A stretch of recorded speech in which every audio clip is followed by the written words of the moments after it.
యేసుక్రీస్తు నామంలో మీ అందరికీ నా యొక్క శుభాభివందనాలండి.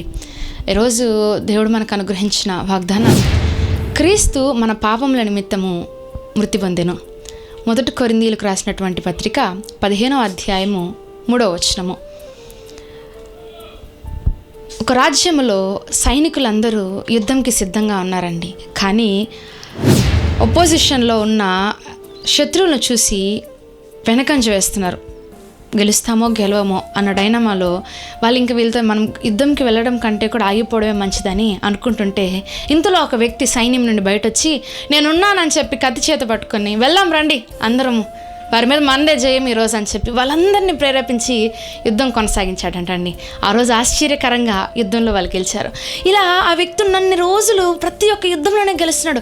రాజు ఆశ్చర్యపోయాడంట. అసలు ఏమైంది, ఇన్ని రోజులు మన సైనికులకు అసలు ఏమన్నా ఎనర్జీ డ్రింక్ ఏమన్నా ఇస్తున్నారా? అసలు ఇంత ఎనర్జెటిక్గా వాళ్ళు ఫైట్ చేస్తున్నారు, ప్రతి ఒక్క యుద్ధంలో జయం సాధిస్తున్నారు అని చెప్పి అని అతడు ఎంక్వైరీ చేయగా అక్కడున్న మంత్రుల్లో ఒక ఆయన చెప్పాడంట. ఏమనంటే, రాజా, మరి కొంతకాలంగా మన రాజ్యంలో యుద్ధం జరిగిస్తుంది, బాగానే ఉన్నారు సైనికులంతా, కానీ అప్పుడప్పుడు ఒక్కొక్కసారి నీరసిల్లిపోతుంటారు, ఒక్కొక్కసారి బలంగా ఉంటారు, ఇలా అప్స్ అండ్ డౌన్స్ ఉంటాయి. కానీ ఇప్పుడు మన సైన్యంలో ఒక చేరాడు రాజుగారు. వాడు చాలా బలవంతుడు, చాలా యుద్ధశూరుడు, యుద్ధవీరుడు, యుద్ధధీరుడు. వాడు గనక యుద్ధంలో ఉన్నాడంటే ఆడ జయమే, ఖచ్చితంగా విజయం వస్తుందండి. వాడు గనక ఉన్నాడంటే వాడు గెలిచేదే కాకుండా యుద్ధంలో ఉన్న మన సైనికులందరికీ కూడా హెల్ప్ చేసి వాళ్ళని ప్రోత్సాహపరుస్తూ యుద్ధం బాగా జరిగేటట్లు వారందరూ కూడా అతను ఎంకరేజ్ చేస్తున్నాడు. వాడిని చూసి మన సైనికులు కూడా, సోల్జర్స్ కూడా ఏమాత్రం తగ్గకుండా ఇంకా చాలా బాగా శత్రువులను ఓడిస్తున్నారు. దాన్ని చూసి ఇతర రాజ్యాల వారు కూడా మన మీద యుద్ధం ప్రకటించడానికి భయపడుతున్నారు రాజుగారు అని చెప్పి అనేసరికి రాజుగారు చాలా సంతోషించాడంట. అయిపోయింది యుద్ధాలన్నీ, అన్నిట్లో వీళ్ళదే విజయము, వీళ్ళ రాజ్యందే, అంత బాగానే ఉంది. అయితే కొన్ని రోజుల తర్వాత మరలా ఆ మంత్రి వచ్చి రాజుగారితో అన్నాడు, రాజా, ఒక బాధాకరమైన విషయం మీతో చెప్పాలనుకుంటున్నానంటే చెప్పండి అని అన్న వెంటనే ఆ మంత్రి అంటాడంట, రాజుగారు, ఇన్ని రోజులు ఏ ఒక్క వ్యక్తి అయితే మన సైన్యంలో ఉండి అందరినీ పుష్ చేస్తున్నాడో, వెళ్ళండి మనదే ఈరోజు విజయం అని చెప్పి అందరిని ప్రేరేపిస్తున్నాడో, ఆ వ్యక్తికి ఎక్కువ రోజులు బ్రతకడంట, ఒక అనారోగ్యంతో బాధపడుతున్నాడు, అతడు ఎక్కువ రోజులు బ్రతకడంట, చనిపోతాడని వైద్యులు కూడా చెప్పేశారు, కాబట్టి అతడు ఇంకొన్ని రోజులే ఉంటాడంట అని చెప్పి అనగానే రాజుగారు ఆలోచించారంట. ఏమనంటే, అరే వీడుంటే మన రాజ్యం పనికొస్తుంది, మన రాజ్యంలో ఉన్న వీళ్ళు సైనికులందరూ ఏమాత్రం తగ్గకుండా చక్కగా యుద్ధంలో గెలుస్తున్నారు, ప్రతి ఒక్క దాంట్లో విజయం సాధిస్తున్నారు, మరి వీడికి అనారోగ్యం వస్తే నేను ఎందుకు గమ్మునుంటాను? లేదు, ఈ దేశంలో ఉన్న మంచి ఎవరెవరైతే ఉన్నారో మెడిసిన్ డాక్టర్స్, ఎవరెవరైతే మెడిసిన్ మంచిగా ఇవ్వగలిగిన డాక్టర్స్ ఎవరెవరైతే ఉన్నారో వారందరిని పిలిపించి వీడికి ఎట్లాగైనా నేను ఆ రోగం నయం చేయించాలని చెప్పి మైండ్లో ఫిక్స్ అయిపోయి వారందరిని పిలిపించాడు.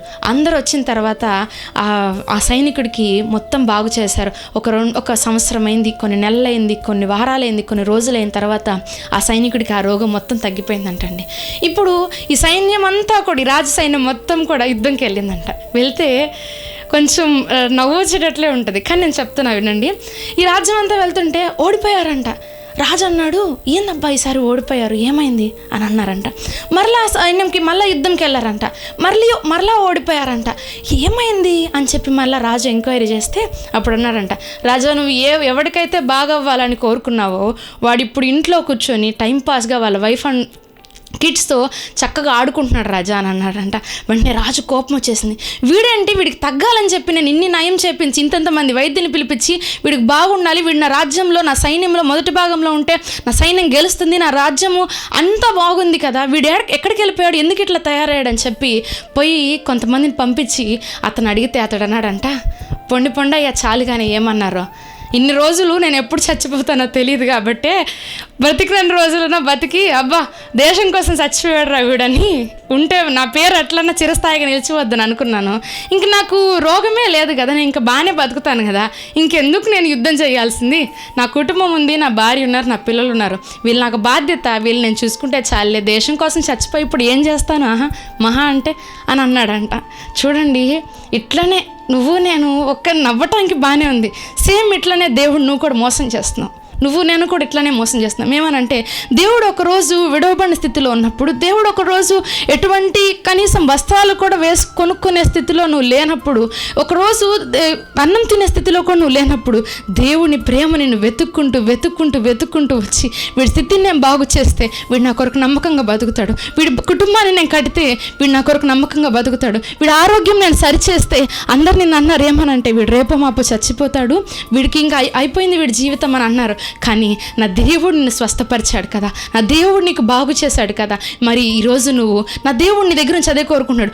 ఆ రాజు అనుకున్నట్టే నా దేవుడు కూడా అనుకుంటున్నాడు. ఏమనంటే అరే వీడు నా కొరకు పని చేస్తాడురా, నా రాజ్యాన్ని కడతాడురా, నా కొరకు పని చేస్తాడు అని నా దేవుడు అనుకున్నాడు. మరి ఈరోజు నువ్వేమో దానికి తగినటువంటి జీవితాన్ని జీవిస్తున్నావా? థ్యాంక్స్ గివింగ్ ఉందా నీ దగ్గర? ఆ రాజు ఏ విధంగా అయితే ఎక్స్పెక్ట్ చేశాడో దేవుడు ఈరోజు నీ జీవితాన్ని సరిచేసి అదే కోరుకుంటున్నాడు.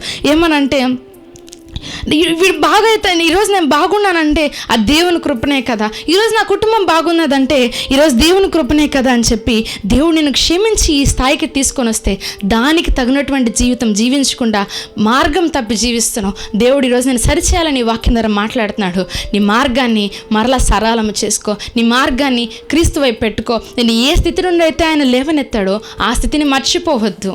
ఈరోజు దేవుని కొరకు నమ్మకంగా బ్రతుకు, నా దేవుని బాధపరచొద్దు. ఆయన సంతోషపెట్టే జీవితము, ఆయన ఆనందపెట్టే జీవితము దేవుడు నీకు అనుగ్రహించాలని ఈ రోజు నుంచి నువ్వు ప్రార్థన చెయ్యి. ఇదిగో ఈరోజు నువ్వు కృతజ్ఞత లేనివాడిగా ఉండవద్దు, కృతజ్ఞత కలిగిన వాడిగా నువ్వు ఉండు. నీ ప్రయాణం అంతట్లో దేవుడు నీకు తోడేయండి, నేను నడిపించి ఆశీర్వదించును గాక. ఆమేన్. Praise the lord.